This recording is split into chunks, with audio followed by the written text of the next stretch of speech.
بسم اللہ الرحمن الرحیم۔ السلام علیکم۔ آج میں آپ کو معراج النبوی اور کچھ مشاہدات کا بتاؤں گی جن کا ذکر قرآن پاک میں اور احادیث کی روشنی میں کیا گیا ہے۔ معراج نبوی کا واقعہ جو کہ نبی محمد مصطفیٰ صلی اللہ علیہ وآلہ وسلم کے ساتھ پیش آیا، اس واقعے کا بیان کروں گی، اور جو چیزیں نبی پاک صلی اللہ علیہ وآلہ وسلم نے معراج کی رات کو دیکھی قرآن پاک اور احادیث کی روشنی میں، ان کا بھی بتاؤں گی۔ اگر معراج شریف کا واقعہ روح کی سیل یا خواب کا ایک واقعہ ہوتا تو نبی کریم صلی اللہ علیہ وآلہ وسلم فرماتے کہ اللہ تعالیٰ نے میری روح کو سیل کروائی، یا مجھے خواب میں مسجد حرم سے مسجد اقصیٰ کی طرف اور پھر آسمانوں کی سیر کرائی۔ اسرا کے معنی رات کو لے جانے یا جانے کے ہیں۔ چنانچہ نبی کریم صلی اللہ علیہ وآلہ وسلم کا حیرت انگیز موجودانہ سفر رات کو ہوا تھا، اور اسے اسرا کہتے ہیں۔ قرآن مجید میں بھی اس کو اسی لفظ سے تعبیر کیا گیا ہے، اور قرآن مجید میں فرمایا گیا ہے، ترجمہ یعنی پاک ہے وہ ذات جو اپنے محبوب بندے کو لے گیا۔ معراج لفظ عروج سے نکلا ہے، جس کے معنی اوپر چڑھنا کے ہیں۔ چنانچہ آیت مبارکہ میں بھی 3 کلمات قابل توجہ ہیں، جس میں اسرا، عبد، لیل کے لفظ ہیں۔ لیل رات کو کہتے ہیں، اور لیل پر 2 زبر کی وجہ سے رات کی قلت کو بیان کیا گیا ہے، یعنی رات کے تھوڑے حصے میں، یعنی راتوں رات۔ اس سیر کو کروانے کا دعویٰ رب ذوالجلال کا ہے، اسی لیے رب کائنات نے پہلے اپنی تسبیح فرما دی ہے، تاکہ پڑھنے سننے والے کے دل میں یہ بات اتر جائے کہ جس ذات پر حق نے سیر کروائی وہ ہر قسم کی حامی، کمزوری اور نقص سے پاک ہے۔ ایسی سیر راتوں رات کروانا ناممکن اور مشکل نہیں ہے۔ اس ذات کے لیے صرف مسجد حرام سے مسجد اقصیٰ کی طرف جانے کا سفر 1.5-2 ماہ کا تھا، لیکن رات کے کچھ حصے کا دعویٰ، اور دعویٰ بھی قادر مطلق رب ذوالجلال الاکرم کا ہے۔ پھر یہ سفر روح کا نہیں اور خواب کا واقعہ نہیں ہے، بیداری کا ہے، اور روح مع الجسد ہے۔ بیان شدہ تینوں کلمات میں اور قرآن پاک میں اس کی سیل کی تائید کی گئی ہے۔ اس کے لیے سورۃ الدخان کی آیت مبارکہ 23، سورۃ طٰہٰ کی آیت نمبر 77، سورۃ الشحر کی آیت نمبر 52، سورۃ ہود کی آیت نمبر 81 اور سورہ الحجر کی آیت مبارکہ 65 دیکھی جا سکتی ہے۔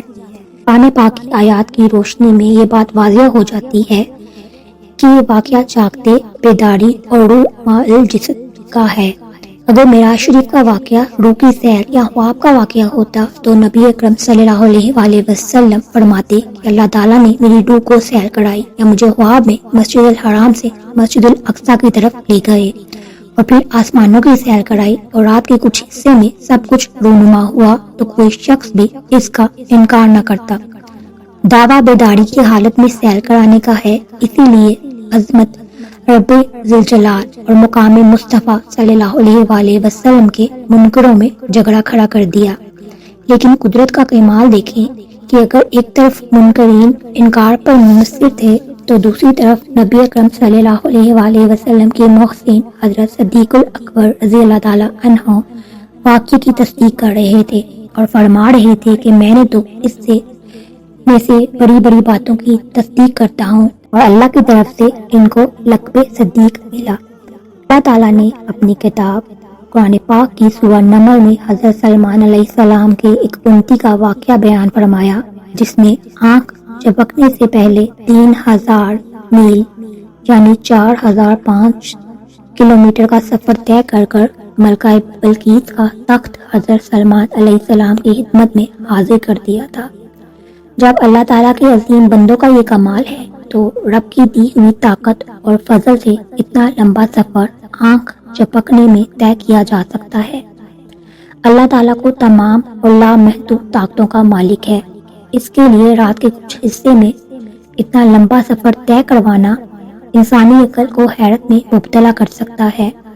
حضرت انس رضی اللہ تعالیٰ عنہ سے روایت ہے، فرماتے ہیں کہ رسول اللہ صلی اللہ علیہ وآلہ وسلم نے فرمایا کہ معراج کی رات جب میں حضرت موسیٰ کی قبر سے گزرا تو میں نے موسیٰ علیہ السلام کو قبر میں نماز پڑھتے دیکھا۔ کچھ سفر معراج کے بارے میں واقعات بتائیں گے جو کہ درس سے عبرت ہیں۔ حضرت ابو ہریرہ اور حضرت انس رضی اللہ تعالیٰ عنہ سے روایت ہے کہ نبی اکرم صلی اللہ علیہ وآلہ وسلم نے ایک جماعت کو ملاحظہ فرمایا جن کی زبان اور ہونٹ لوہے کی کینچیوں سے کاٹے جا رہے تھے۔ عجیب بات تو یہ ہے کہ ادھر کاٹ رہے تھے اور پھر اسی وقت دوبارہ صحیح ہو جاتے، پھر کاٹتے، پھر صحیح ہو جاتے، اس طرح برابر یہ سلسلہ جاری ہے۔ پوچھا یہ کون لوگ ہیں جن کے زمانے اور ہونٹ کاٹے جا رہے ہیں؟ عرض کیا یہ مدرسین اور مقررین ہیں جو کہتے کچھ تھے اور کرتے کچھ تھے۔ حضرت انس رضی اللہ تعالیٰ عنہ سے روایت ہے، فرماتے ہیں کہ رسول اللہ صلی اللہ علیہ وآلہ وسلم نے فرمایا، میں نے معراج کی رات کو لوگوں کو دیکھا کہ آگ کی کینچیوں سے اپنے ہونٹ کاٹ رہے تھے۔ میں نے حضرت جبرائیل علیہ السلام سے پوچھا یہ کون ہے؟ تو انہوں نے عرض کی یہ آپ کی امت کے مقررین ہیں جو لوگوں کو نیکی کا حکم دیتے تھے اور اپنے آپ کو بلا دیتے تھے۔ حضرت ابو سعید رضی اللہ تعالیٰ عنہ سے روایت ہے، فرماتے ہیں رسول اللہ صلی اللہ علیہ وآلہ وسلم نے فرمایا، میں نے کچھ لوگوں کو دیکھا جن کے پیٹ بڑے بڑے گڑھوں جیسے تھے، جب وہ اٹھنا چاہتے تو گر پڑتے اور مسلسل یہ کہہ رہے ہیں کہ اے اللہ قیامت قائم نہ ہو، یہ اللہ تعالیٰ کے آگے آہوازاری کر رہے ہیں۔ میں نے حضرت جبرائیل علیہ السلام سے پوچھا یہ کون ہے؟ انہوں نے عرض کی یا رسول اللہ یہ سود خور لوگ ہیں اور سود خور ان لوگوں کی طرح ہی کھڑے ہوں گے جنہیں شیطان نے پاگل بنا رکھا ہے۔ حضرت ابو ہریرہ رضی اللہ تعالیٰ عنہ ہی سے روایت ہے کہ رسول اکرم صلی اللہ علیہ وآلہ وسلم نے فرمایا، ہم معراج کی رات کو اس قوم پر پہنچے جن کے پیٹ کوٹریوں کی طرح تھے، جن میں سانپ تھے جو پیٹوں کے باہر سے دیکھے جا رہے تھے۔ حضرت محمد مصطفیٰ صلی اللہ علیہ وآلہ وسلم فرماتے ہیں، ہم نے جبرائیل علیہ السلام سے فرمایا یہ لوگ کون ہیں؟ تو جبرائیل علیہ السلام نے عرض کی یہ سود خور ہیں۔ حضرت محمد صلی اللہ علیہ وآلہ وسلم فرماتے ہیں، کچھ جو چلا تو کیا دیکھتا ہوں، کچھ عورتیں سینوں سے بندھی الٹی لٹکی ہوئی ہیں، ہائے وائے کر رہی ہیں۔ میں نے پوچھا یہ کون عورتیں ہیں؟ تو بتایا گیا یہ بدکار عورتیں ہیں جو اپنی اولاد کو قتل کرتی تھیں۔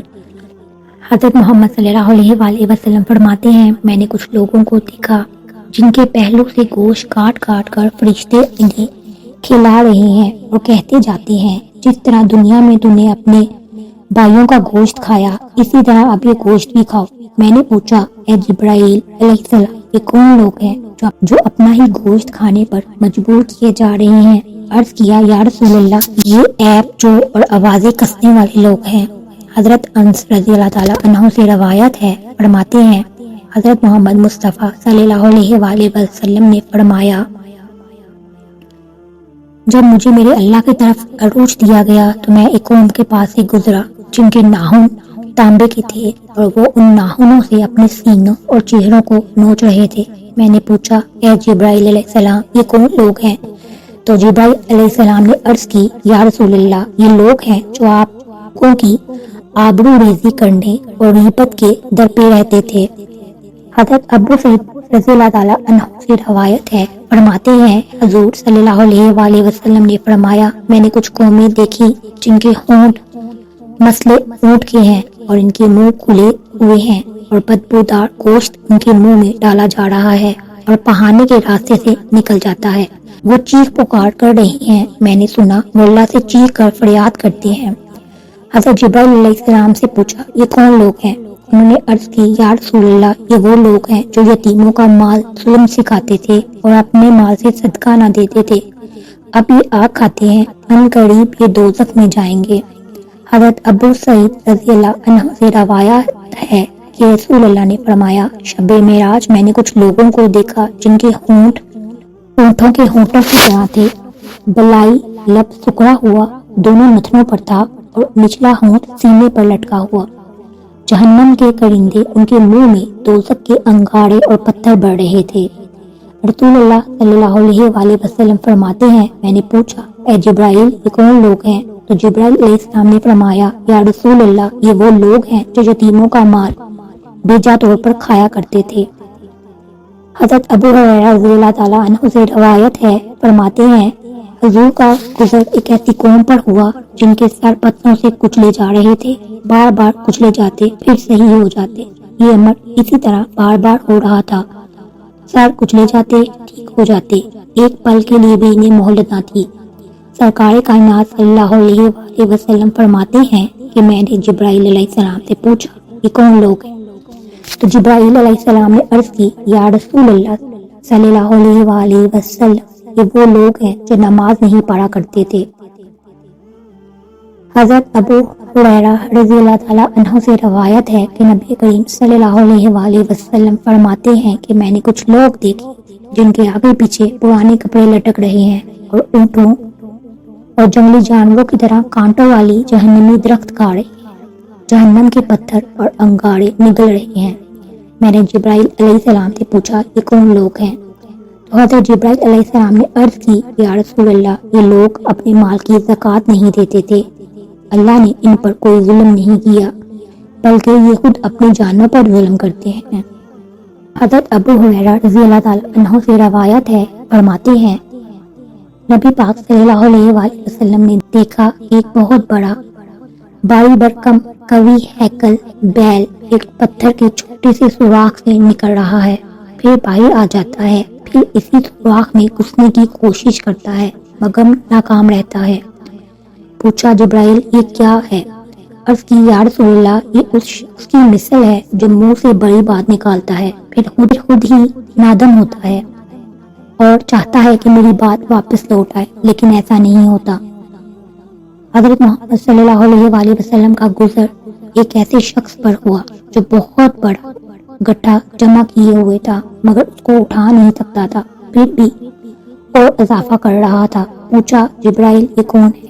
عرض کی آپ صلی اللہ علیہ وآلہ وسلم کی امت سے وہ شخص ہے جس کے پاس لوگوں کی امانتیں ہیں جن کو وہ ادا نہیں کر سکتا مگر اس کے باوجود امانتیں لے رہا ہے اور اپنے اوپر حقوق کا بوجھ چڑھا اور بڑھا رہا ہے۔ حضرت ابو ہریرہ رضی اللہ تعالیٰ عنہ سے روایت ہے، نبی کریم صلی اللہ علیہ وآلہ وسلم نے فرمایا میں نے دوران سفر معراج ایک لکڑی کو دیکھا کہ ہر گزرنے والے کے کپڑے پھاڑ دیتی ہے اور ہر چیز کو زخمی کر دیتی ہے۔ پوچھا یہ کیا ہے؟ کہا کیا یہ آپ نے ان کی مثال دیکھی ہے جو راستہ روک کر بیٹھتے ہیں؟ پھر اس آیت مبارکہ کو پڑھا۔ ترجمہ سورہ الاعراف آیت نمبر 86، اور ہر راستے میں یوں نہ بیٹھو کہ ڈرو۔ علاوہ اس نے بڑے حسین مناظر بھی دیکھے، جنت اور دوزخ کو بھی دیکھا۔ حضرت ابو ہریرہ رضی اللہ تعالیٰ عنہ فرماتے ہیں حضرت محمد صلی اللہ علیہ وآلہ وسلم نے فرمایا میں نے ایک قوم کو دیکھا، وہ ایک روز کھیتی بوتی ہے اور دوسرے دن کاٹتی ہے، جو ہی کاٹ کر فارغ ہوتی ہے نئی کھیتی بڑھ جاتی ہے۔ حضرت جبرائیل علیہ السلام سے پوچھا یہ کون لوگ ہیں؟ تو عرض کی یا رسول اللہ، یہ اللہ کی راہ میں جہاد کرنے والے ہیں جن کی نیکیاں ختم نہیں ہوتی، ساتھ ساتھ 100 گنا تک بڑھتی ہیں، اور جو خرچ کریں اس کا بدلہ پاتے ہیں کیونکہ اللہ تعالیٰ بہترین رازق ہے۔ حضرت عبداللہ بن عباس رضی اللہ تعالیٰ عنہ سے مراوی ہے کہ رسول اکرم صلی اللہ علیہ وآلہ وسلم ایک مقام سے مجھے نہایت ہی اعلیٰ خوشبو کی مہک محسوس ہوئی۔ انہوں نے کہا یہ کیسی خوشبو ہے؟ جواب ملا فرعون کی بیٹی کی کنگھی کرنے والی خادمہ اور اس کی اولاد کا محل ہے۔ عرض کیا اس کے ہاتھ سے کنگھی ملی تو اس نے بسم اللہ کہا۔ فرعون کی بیٹی نے کہا اللہ تو میرا باپ ہے۔ اس خادمہ نے جواب دیا یہ میرا اور تیرے باپ کا رب اللہ ہے۔ فرعون کی بیٹی نے کہا میرے باپ کے علاوہ تیرا کوئی اور رب ہے؟ اس نے کہا میرا اور تیرے باپ کا رب ہے۔ اس نے یہ بات اپنے باپ کو بتا دی۔ فرعون نے اس خادمہ کو بلوایا اور کہا کیا تم میرے سوا کسی اور رب کو مانتی؟ کہا ہاں میرا اور تیرا پروردگار اللہ ہے۔ فرعون نے اسی وقت حکم دیا کہ تانبے کی گائے کو آگ میں تپایا جائے، جب وہ بالکل آگ جیسی ہو جائے پھر اس کو اور اس کے بچوں کو ایک ایک کر کر اس میں ڈال دیا جائے۔ چنانچہ اس مومنہ عورت نے فرعون سے کہا میری ایک درخواست ہے۔ اس نے کہا کیا ہے؟ اس نے کہا میری اور میرے بچوں کی ہڈیاں ایک جگہ ڈال دینا۔ فرعون نے کہا اچھا تیرے کچھ حقوق ہمارے ذمہ ہیں اسی لیے یہ منظور ہے۔ فرعون نے حکم دیا کہ ایک ایک کر اس کے بچوں کو آگ کی طرح تپتی ہوئی گائے میں ڈال دو۔ جب دودھ پیتے بچے کی باری آئی، فرعون کے سپاہیوں نے جب اسے بچہ چھینا تو وہ گھبرائی، تو اللہ تعالیٰ نے دودھ پیتے بچے کو گواہی عطا کی۔ اس نے اپنی ماں سے کہا، امی جان افسوس نہ کریں اور نہ ہی بسے پشت کریں، آپ حق پر ہیں۔ جو لوگ اس واقعے سے عبرت حاصل کریں اور روپے پیسے کی خاطر بے دین، مشرک اور کافر ہو جاتے ہیں۔ حضرت عبداللہ بن عباس رضی اللہ تعالیٰ عنہ سے روایت ہے، حضرت امام احمد جنبل نے روایت کیا ہے کہ سرکار کائنات صلی اللہ علیہ وآلہ وسلم نے فرمایا، جب میں جنت میں داخل ہوا تو میں نے وہاں حضرت بلال رضی اللہ تعالیٰ عنہ کے پاؤں کی آواز کو سنا۔ حضرت جبرائیل علیہ السلام سے پوچھا تو انہوں نے عرض کی، یہ آپ کے مؤذن یعنی بلال رضی اللہ تعالیٰ عنہ ہیں۔ جب رسول کریم واپس تشریف لائے تو فرمایا کہ فلاں پائی حضرت بلال رضی اللہ تعالیٰ عنہ نے حضرت بلال رضی اللہ تعالیٰ عنہ سے پوچھا کہ اے بلال رضی اللہ تعالیٰ عنہ، ہم نے جنت میں تیرے پیروں کی چاپ کی آواز سنی ہے، تو کیا عمل کرتا ہے؟ عرض کی، یا رسول اللہ صلی اللہ علیہ وآلہ وسلم، میرے ماں باپ آپ پر قربان ہو جائیں، مجھے تو کوئی بات معلوم نہیں سوائے اس کے کہ جب بھی میں وضو کیا ہے وہ 2 رکعت نماز تحت الوضو کی پڑھی۔ حضرت ابو ہریرہ رضی اللہ تعالیٰ عنہ سے روایت ہے کہ آقا ایک وادی میں پہنچے جہاں نہایت نفیس، معطر، خوشگوار ٹھنڈی ہوا چل رہی تھی اور نہایت راحت اور سکون کی مبارک آوازیں آ رہی تھی۔ آپ صلی اللہ علیہ وآلہ وسلم نے سن کر فرمایا، جبرائیل علیہ السلام، یہ کیسی خوشگوار، معطر، مبارک، راحت اور سکون والی آوازیں ہیں؟ جبرائیل نے کہا، اے محبوب کائنات صلی اللہ علیہ وآلہ وسلم، یہ جنت کی آوازیں ہیں۔ وہ کہہ رہی ہیں کہ باری تعالیٰ، ہمارے ساتھ جو بھی تو نے وعدہ کیا وہ پورا فرمایا۔ میرے بالا آنے میں موتی، مونگی، سونا، چاندی، جام، کٹورے، شہد، پانی، دودھ، شراب اور ان گنت نعمتیں ہیں۔ اسے اللہ تعالیٰ کی طرف سے جواب ملا کہ ہر وہ مسلمان جو مجھے اور میرے رسولوں کو مانتا ہے اور میرے ساتھ کسی کو شریک نہیں ٹھہراتا اور نہ ہی میرے برابر کسی کو سمجھتا ہے، وہ سب تجھ میں داخل ہو جائیں گے۔ پھر فرمایا، اے جنت سن، جس کے دل میں میرا خوف ہے وہ ہر خوف و خطرے سے محفوظ ہے اور مجھ سے سوال کرنے والا محروم نہیں رہتا۔ مجھے قرض دینے والا بدلہ پاتا ہے، میرے اوپر بھروسہ کرتا ہے، اسے خوب عطا فرماتا ہوں، اس کی کفالت کرتا ہوں۔ میں سچا معبود واحد ہوں، میرے سوا کوئی اور عبادت کے لائق نہیں ہے، میرے وعدے غلط نہیں ہوا کرتے، مومن نجات یافتہ ہے۔ اللہ تعالیٰ فرماتا ہے، میں بابرکت اور سب سے بڑا خالق ہوں، سب سے بہتر خالق ہوں۔ یہ سن کر جنت نے کہا، بس میں بہت خوش ہوں۔ حضرت ابو ہریرہ رضی اللہ تعالیٰ عنہ سے روایت ہے کہ حضرت محمد مصطفیٰ صلی اللہ علیہ وآلہ وسلم نے ایک اور وادی دیکھی جہاں سے نہایت بھیانک اور خوفناک آوازیں آ رہی تھی اور سخت بدبو آ رہی تھی۔ آپ نے اس کے بارے میں جبرائیل علیہ السلام سے پوچھا تو انہوں نے عرض کیا، یا رسول اللہ، یہ جہنم کی آواز ہے جو یہ کہہ رہی ہے، مجھے وہ دے جس کا تو نے مجھ سے وعدہ کیا ہے۔ میرے توق اور زنجیریں، میرے شعلے، ٹھوہر، لہو اور پیپ، میرے عذاب اور سزا کے سامان بہت وافر ہوں گے، میرا گہراؤ بہت زیادہ ہے، میری آنکھ بہت تیز ہے، مجھے وہ عطا فرما جس کا تم نے مجھ سے وعدہ کیا ہے۔ اللہ تعالیٰ نے فرمایا، ہر مشرک، کافر، خبیث، منکر، بے ایمان، مرد عورت تیرے لیے ہیں۔ یہ سن کر جہنم نے اپنی رضامندی ظاہر کی۔ حضرت ابو سعید رضی اللہ تعالیٰ عنہ فرماتے ہیں کہ رسول اکرم صلی اللہ علیہ وآلہ وسلم نے فرمایا، ابھی میں براق پر سوار ہو کر چلا ہی تھا تو مجھے کسی پکارنے والے نے دائیں طرف سے پکارا، 3 مرتبہ یہ کہا، اے محمد مصطفیٰ صلی اللہ علیہ وآلہ وسلم، میری طرف دیکھیں، میں آپ سے کچھ پوچھنا چاہتا ہوں۔ آپ فرماتے، نہ میں نے جواب دیا نہ میں ٹھہرا۔ پھر جب تھوڑا آگے بڑھا تو بائیں طرف سے کسی پکارنے والے نے پکارا، اے محمد میری طرف دیکھیں، میں آپ سے کچھ پوچھنا چاہتا ہوں۔ حضرت محمد مصطفیٰ صلی اللہ علیہ وآلہ وسلم فرماتے ہیں، نہ میں نے اس کی طرف دیکھا اور نہ میں ٹھہرا۔ پھر آگے گیا تو ایک عورت دنیا بھر کی زینت کیے ہوئے بازو کھولے کھڑی ہے۔ اس نے مجھے اس طرح سے آواز دی، میں نے اس کی آواز نہ سنی اور نہ اس کی طرف توجہ فرمائی اور نہ ہی وہاں ٹھہرا۔ جب بیت المقدس پہنچے تو حضرت جبرائیل علیہ السلام عرض کرتے ہیں، یا رسول اللہ، آپ متفرق کیوں ہیں فرمایا راستے والے واقعات سے۔ عرض کی یا رسول اللہ، پہلا شخص تو یہودی تھا، اگر آپ کے ساتھ جواب فرما دیتے تو آپ کی امت یہودی ہو جاتی۔ دوسرا نصرانیوں کا دعوت دینے والا تھا، اگر وہاں ٹھہرتے تو اس کی باتیں کرتے تو آپ کی امت نصرانی ہو جاتی۔ اور وہ عورت دنیا تھی، اگر آپ اسے جواب دیتے یا وہاں ٹھہرتے تو آپ کی امت دنیا کو آخرت پر ترجیح دے کر گمراہ ہو جاتی۔ اللہ اکبر۔ اس ویڈیو میں آپ کو جو واقعات بتائے گئے ہیں یہ بہت سے حوالوں سے اور احادیث سے لیے گئے ہیں۔ اگر کوئی غلطی ہو گئی ہو تو معاف فرمائیے گا۔ اللہ تعالیٰ میری اس کوشش کو قبول کرے اور غلطیوں کو معاف فرمائے، آمین ثم آمین۔ اگر آپ کو یہ ویڈیو اچھی لگی ہو لائک اور شیئر کیجیے گا، چینل پر نہیں ہے تو سبسکرائب کر لیجیے۔ اپنا بہت سا خیال رکھیے گا۔ اللہ تعالیٰ آپ سب کو اپنے حفظ و امان میں رکھے۔ اللہ حافظ۔